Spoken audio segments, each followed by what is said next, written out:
Namaste, good morning. Let us begin. Sit comfortably, gently close your eyes.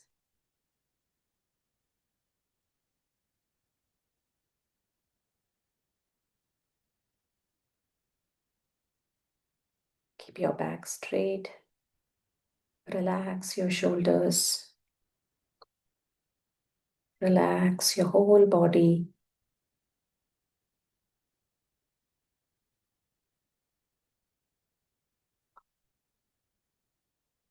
Observe your breathing.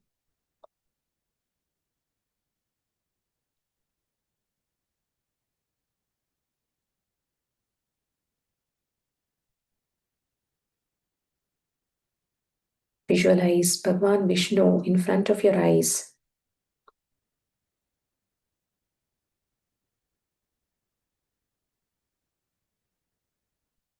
Let us begin with the invocation shlokas.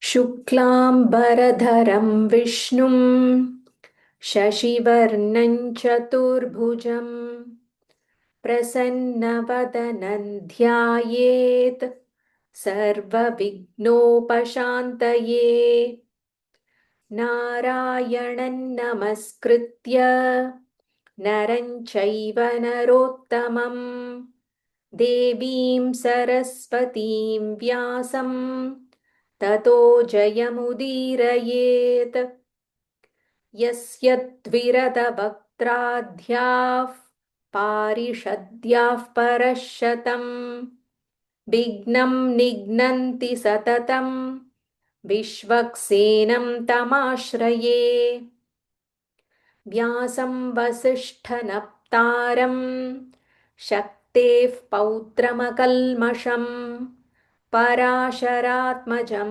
वन्दे शुकतातं तपोनिधिम् व्यासाय विष्णुरूपाय व्यासरूपाय विष्णवे नमो वै ब्रह्मनिधये वासिष्ठाय नमो नमः अविकाराय शुद्धाय नित्याय परमात्मने सदैकरूपरूपाय विष्णवे सर्वजिष्णवे यस्य स्मरणमात्रेण जन्मसंसारबन्धनात् विमुच्यते नमस्तस्मै विष्णवे प्रभविष्णवे ॐ नमो विष्णवे प्रभविष्णवे.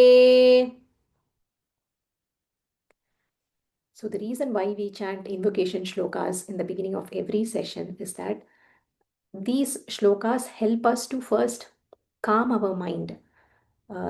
They help us to center ourselves before we proceed with practice of the previous shlokas as well as learning of the new shlokas. So before sitting down for this session, you might be busy with various other commitments. So it is not possible to jump from those commitments directly into learning. So these invocation shlokas help us to first calm down our mind for a few seconds before we can proceed with the learning. So let us first revise the first shloka of Vishnu Sahasranamam.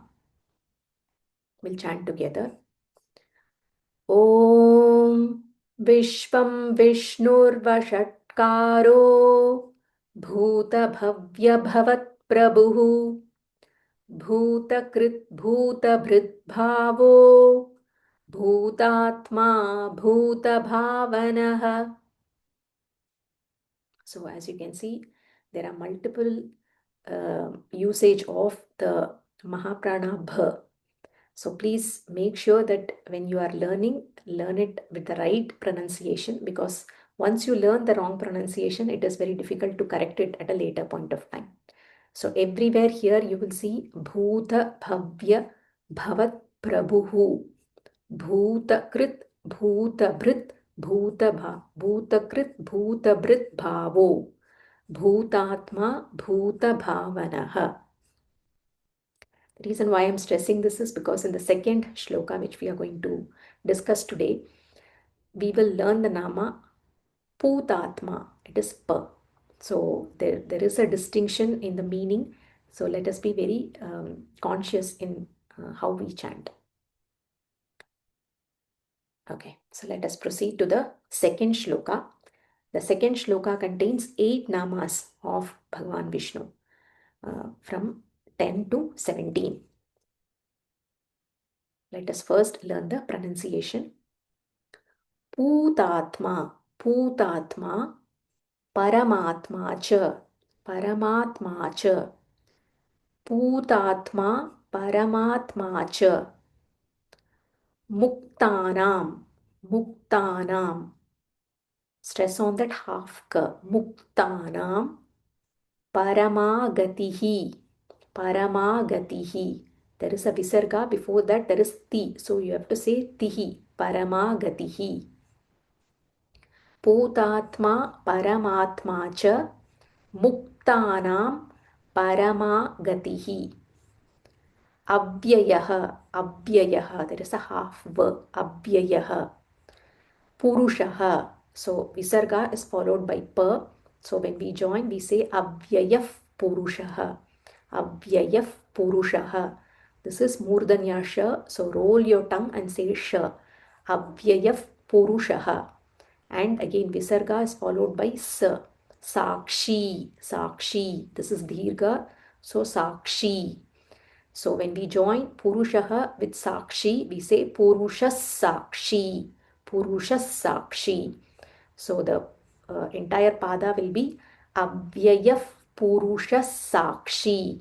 Avyayaf Purushas Sakshi. Kshetragno. This is Ksha. Ksha and Tra. Kshetragno. This is Nyo. Kshetragno Kshara. Kshetrajnokshara. So there is a avarga chinna here, which we usually which we don't chant, but when we are splitting the word for the meaning, we will see what it means. So kshetrajnokshara evacha, evacha. Kshetrajnokshara evacha. There are two kshas. So kshetrajnokshara evacha. Avyayaf Purusha Sakshi Kshetrajnokshara Evacha. So now let us discuss the meaning. So there are 8 namas here.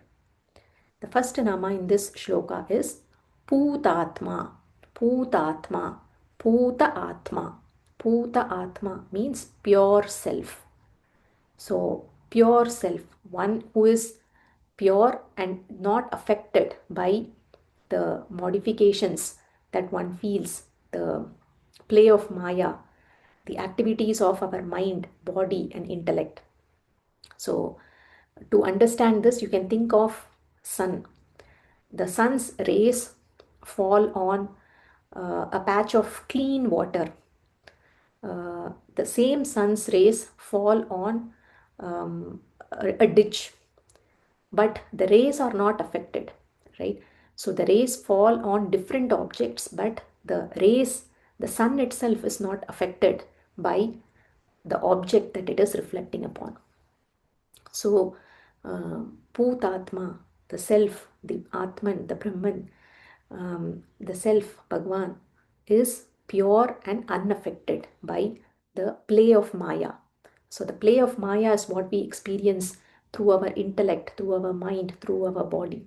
So Paramatma is unaffected by all these. He is ever pure. The second nama is Paramatma. Paramatma, supreme self. Atma, self. Paramatma, supreme self. Paramatma is one who is free from all kinds of limitations. Free from all kinds of limitations. So, in general, there are 3 types of limitations that all of us face. So, the first type is called as Desha Parichinna. Desha Parichinna. Parichinna means limitation. Desha Parichinna, the limitation that we face because of the space or the place. So, if I am discussing this particular shloka now, I can't be elsewhere, right? I am bound by the location. So I can only exist in one place. I can't exist in various places. So this is space limitation, desha parichinna. The second type of limitation is kala parichinna, time-wise limitation. So here again, the time that I'm giving here, I cannot give the same time to some other place, right? So I am existing at this particular time period. I cannot exist anywhere else at this time. So I am bound by time, both by space as well as by time. The third type of limitation is vastu parichinna, object-wise limitation. So if I am occupying this particular space and in this particular time, I have a certain form. So I have a name, I have a nama and a rupa. So similarly for this particular phone, there is a nama and a rupa. So this is a phone, this cannot be a pen, this cannot be a desk, right? So it is limited by the form, limited by the shape. So this is called as the object limitation or the vastu parichinna. When we talk of Bhagwan, he is a Paramatma, he is not bound by any of these limitations. The third nama is Muktanam Paramagatihi. That is the third nama, Muktanam Paramagatihi. Gatihi means a goal, a destination, Gatihi.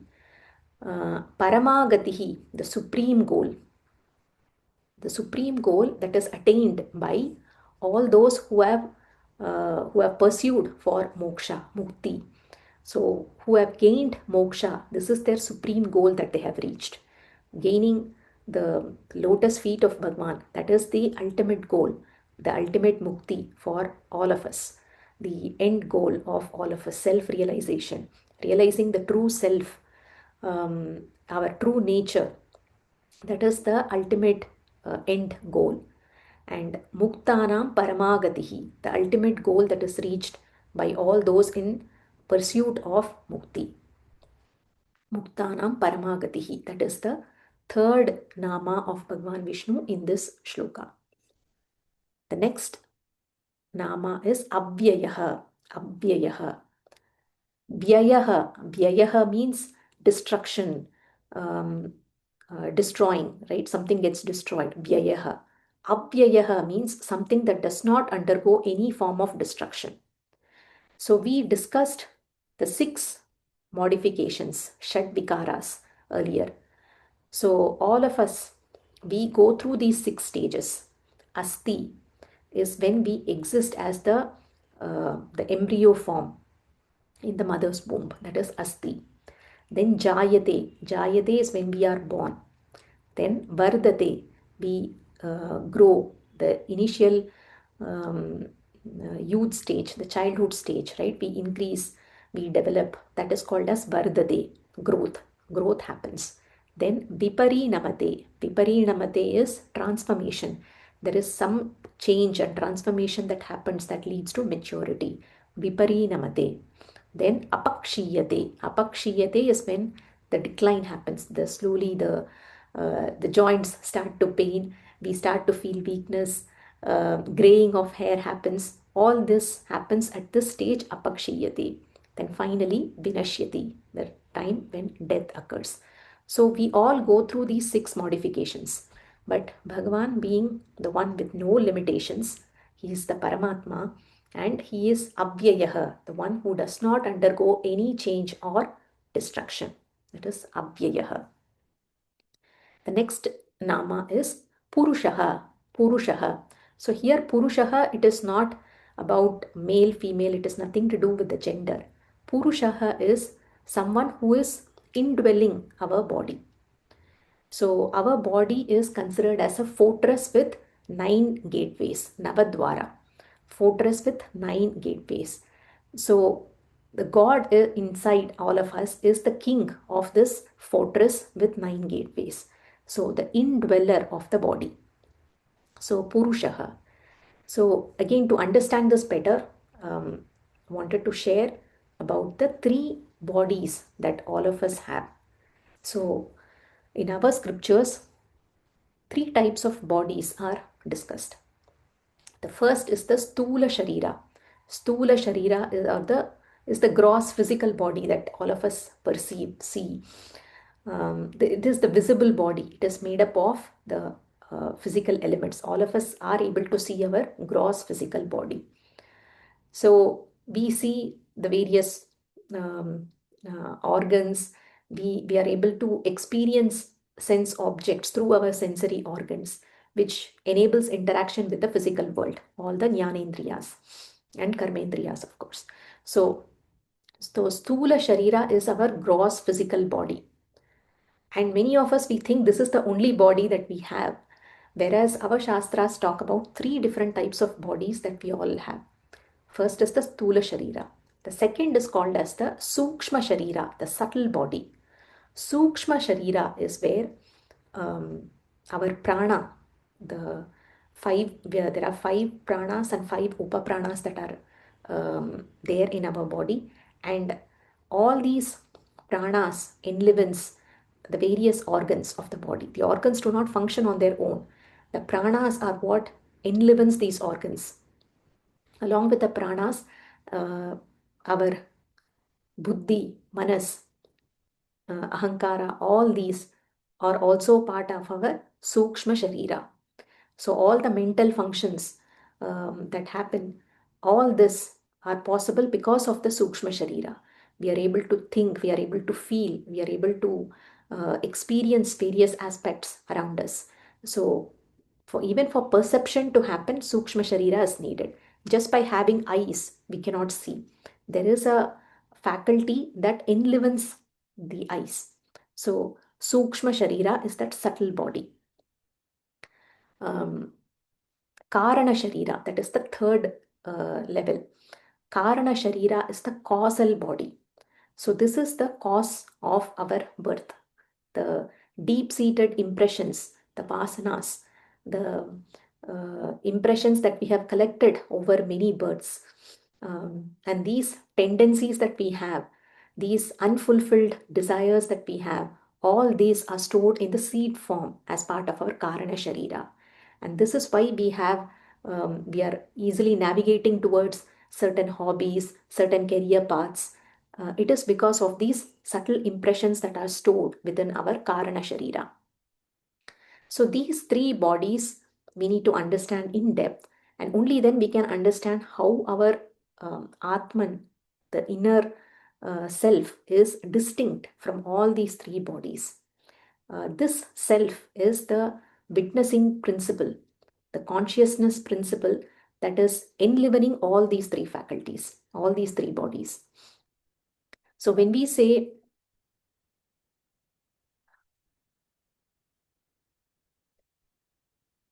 we talk about Purushaha, the indweller of the body, here it is referring to Bhagavan who is residing within.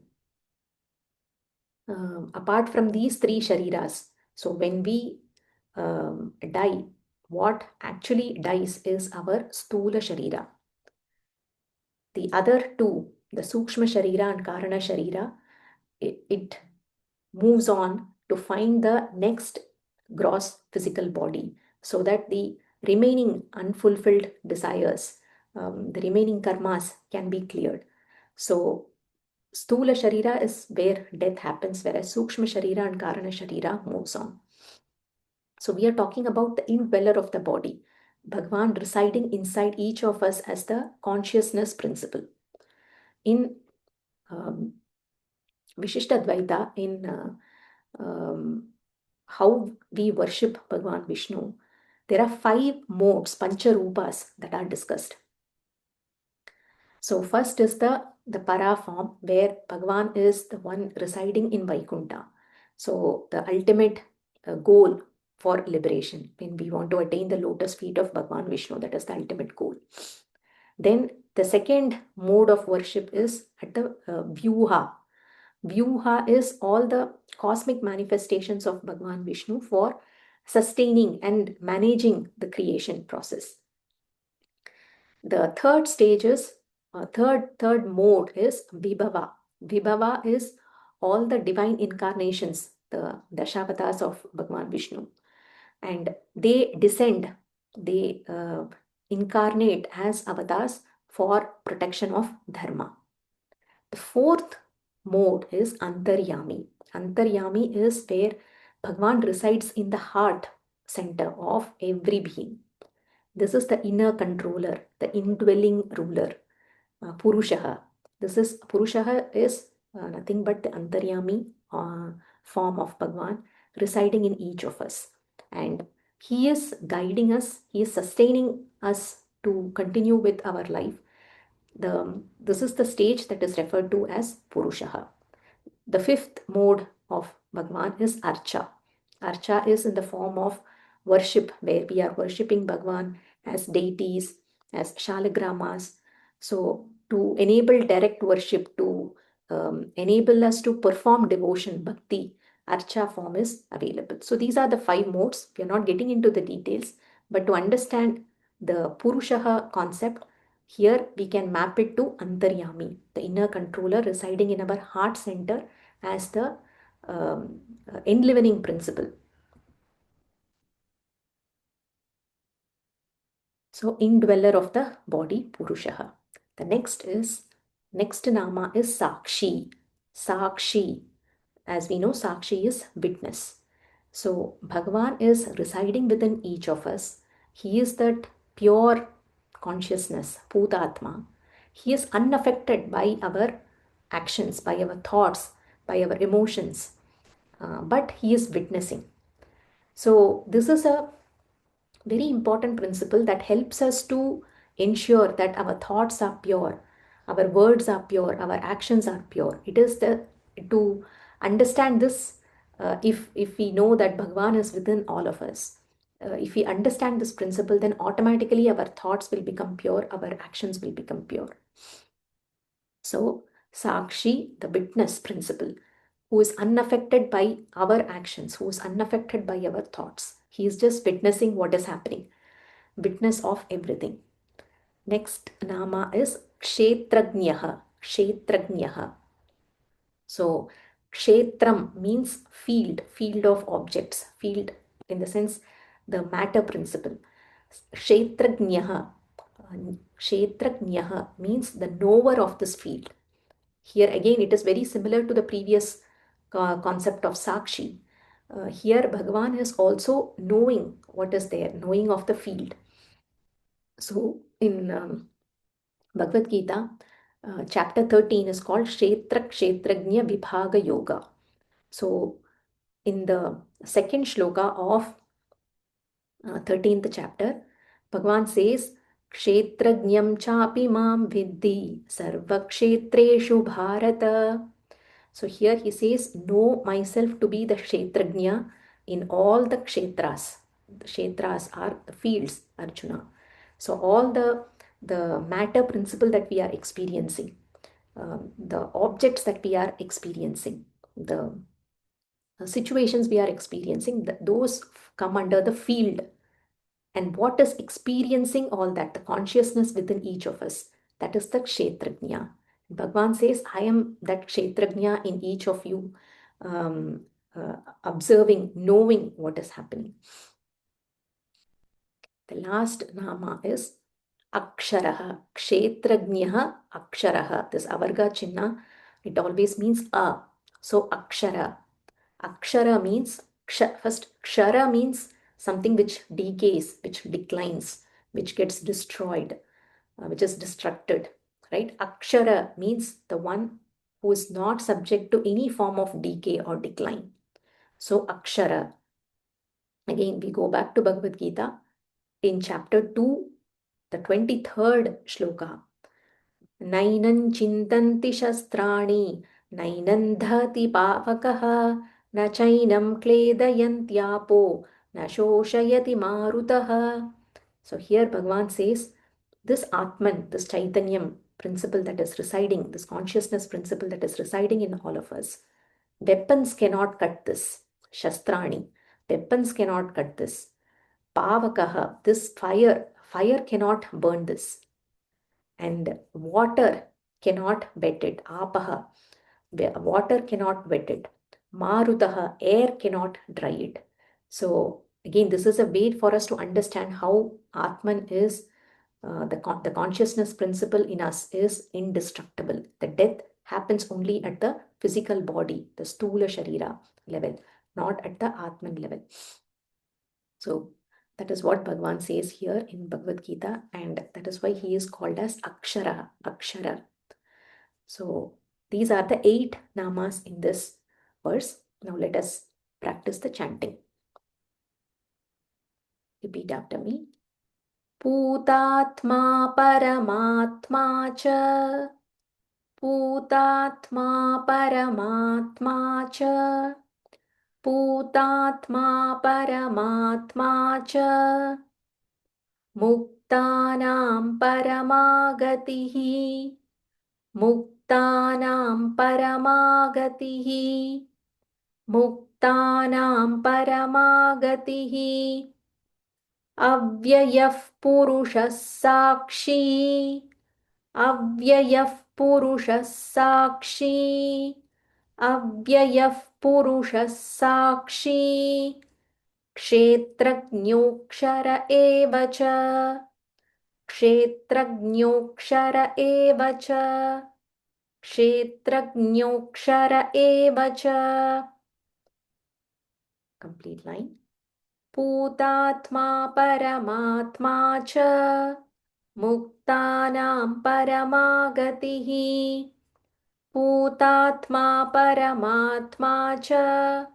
Muktanam Paramagatihi.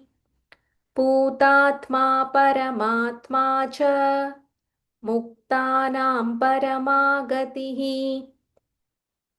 Avyayah Purushah Sakshi.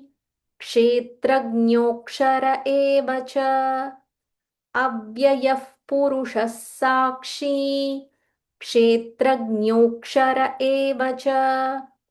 Avyayah Purushah Sakshi. Kshetrajñokshara eva cha.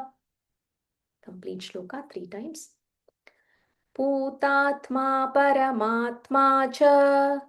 Muktanam Paramagatihi. Avyayah Purushah Sakshi. Kshetrajñokshara eva cha. Putatma Paramatma cha. Muktanam Paramagatihi. Avyayah Purushah Sakshi. Kshetrajñokshara eva cha. Putatma Paramatma cha. Muktanam Paramagatihi. Avyayah Purushah Sakshi. Kshetrajñokshara eva cha. Let's chant the first 2 shlokas together. Om Vishvam Vishnurvashatkaro Bhuta Bhavya Bhavat Prabhu Bhutakrit Bhutabhrit Bhavo Bhutatma Bhuta Bhavanaha Putatma Paramatma cha Muktanam Paramagatihi. Avyayah Purushah Sakshi. Kshetrajñokshara eva cha. So for each shloka, there'll be some namas where more explanation is required. So in those cases, I will be bringing references from other sources like Bhagavad Gita. Some names will be much easier to understand. So we will take up each 1 shloka per video, per session.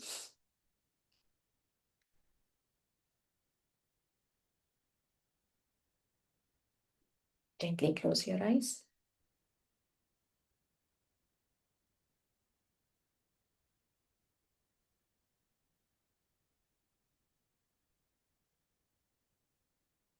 Bring your hands to Namaskara. Let us conclude. Shri Rama Rama Rameti Rame Rame Manorame Sahasranama Tattulyam Rama Nama Varanane Shri Rama Rama Rameti Rame Rame Manorame Sahasranama Tattulyam Rama Nama Varanane Shriram Ram रामेति रमे रामे मनोरमे सहस्रनाम तत्तुल्यं रामनाम वरानने. Let us take the blessings from Bhagavan Vishnu. Gently open your eyes. Thank you for joining. We will again meet in another session with the next shloka.